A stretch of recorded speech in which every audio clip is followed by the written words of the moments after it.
Good afternoon.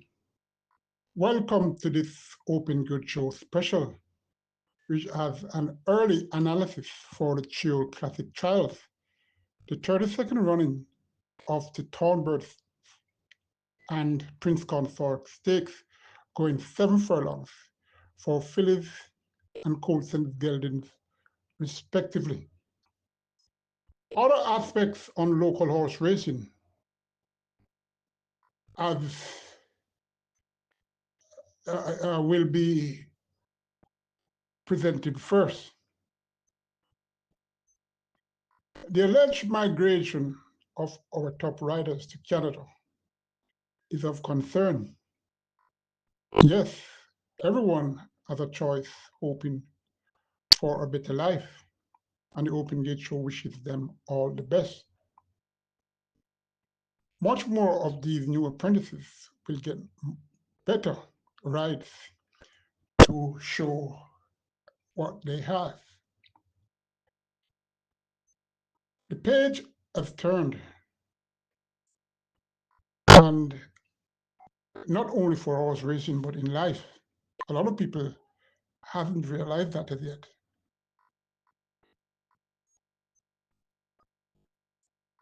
Much more of these new apprentices will be more energized, and I'm happy for that.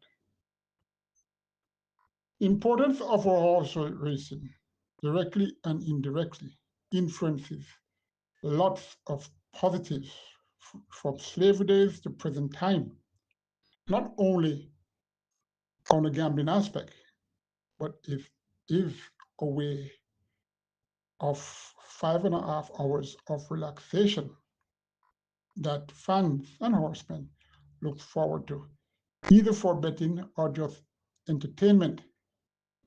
This great sport brings a lot. Yes,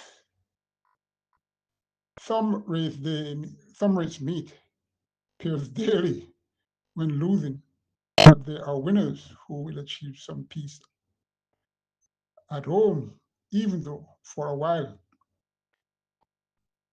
There's always hope when the overnight comes out. So much overseas racing from all over the United States and England being simulcasted these days for punters.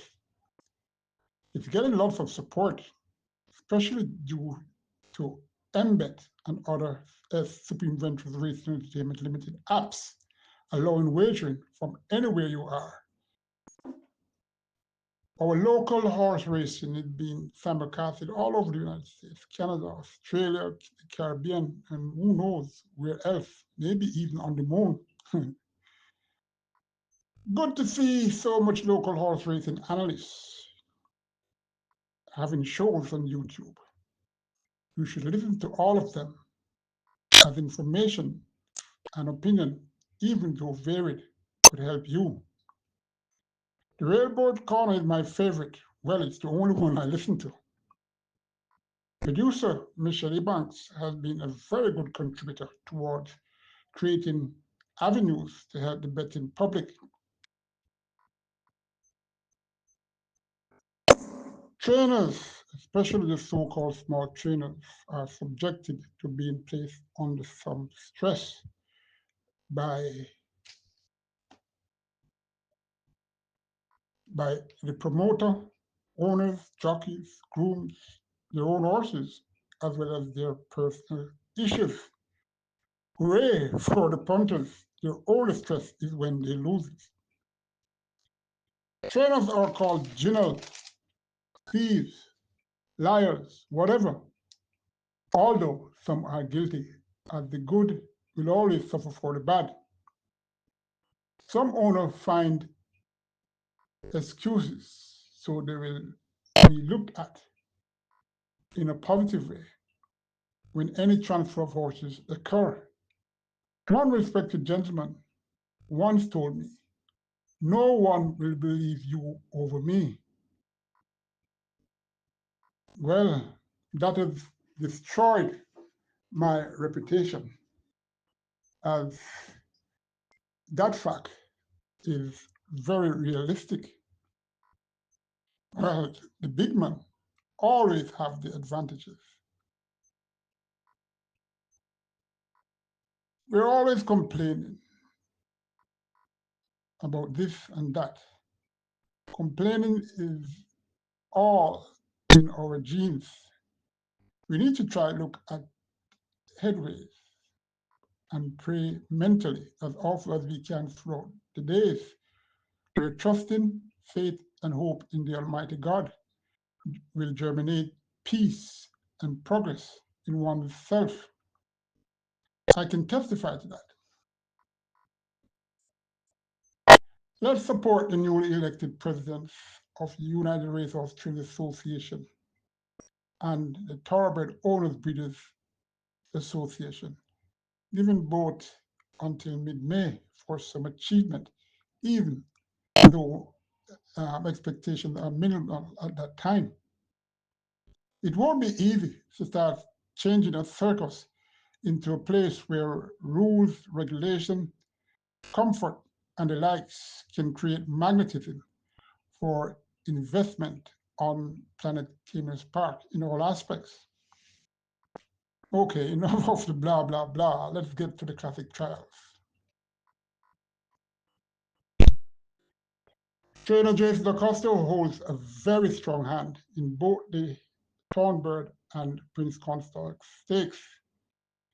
Social Aviator by the Wires 955 Stallion Bull Conquest by Classy Aviator by Seeking the Goal is unbeaten in both career starts. She projects class and versatility, being near or coming off the pace, which is an asset needed for any race. Then you have Summer Place, another Bull Conquest sire by English Rose by Natural Selection, who raced only once, doing so impressively. Although beaten not much, I'm very, very impressed with her strides and temperament when winning on debut. Will she get the 7 furlong distance? Mm, it ain't a mile.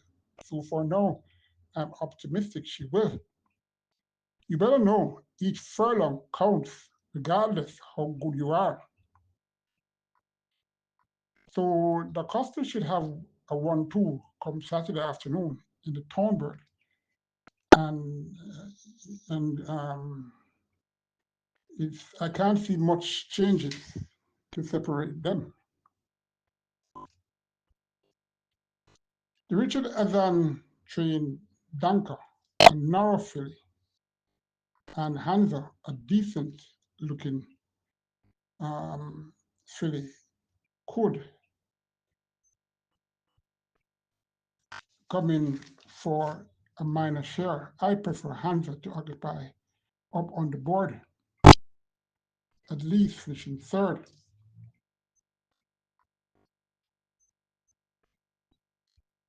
Burning Edge, owned, trained, and bred by Carl Anderson, surprised in a recent 6 furlong workout, won 13 and 2/5, and is of interest due to that. I don't expect the newly trained Linkris to enjoy 7 furlong, and this at this moment at least. The Prince Consort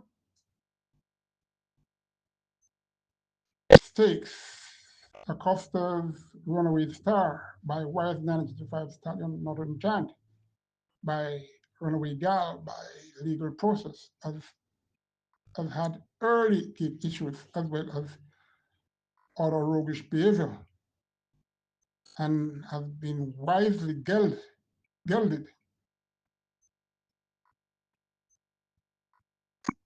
He trains, he has transformed from those issues and won well, breaking his maiden last out, going 7 furlongs and 128 and 2/5. After that win, he recently galloped with stablemate Funcan Dunn, who was preparing for the Ian Levy Trophy. and worked impressive, surprising all who saw that workout. What can I say about the Robert Pearson trainee, Honor Prince, out of Burn Identity by Awesome Lucy by Fort Lawn? Race 4 time, this well-bred colt who has much scope to develop into a classic material. Fitzroy Gillespie bred, owned and trained Prince Roy, named after his dad, is from the New Blue Stallion. Here comes Ben by Princess Shine by Legal Process. I should not mention Legal Process is a superlative broodmare sire, and to a lesser extent traditional. This Dark Bay colt has shown he will get a distance of ground, and we can never forget Fitzroy Gillespie's record in the classics, both as a jockey and a trainer. Trainer Enos Brown from the Triple Crown fame, Monday morning has my identity, stallion burn identity, doing the passage very well at stud. This colt, Dam is by Sweet Like Sugar by Traditional. He's never off the board in all four career starts. A deep closer who will get the distance. If there is a pace collapse, he'll offer a fair display. Well, for me, it's Runaway Star, closely followed by Honor Prince and Prince Roy, then my identity. The key in these classic races is not to have your horses peaking too early. A factor trap most trainers allow, hence the usual classic winning trainers, knowing that will almost always win these 3-year-old events. I hope you enjoyed that special preview. Join me Friday when I will try analyze Saturday's race card. Tell all to subscribe to the Open Gate Show on YouTube. Take care.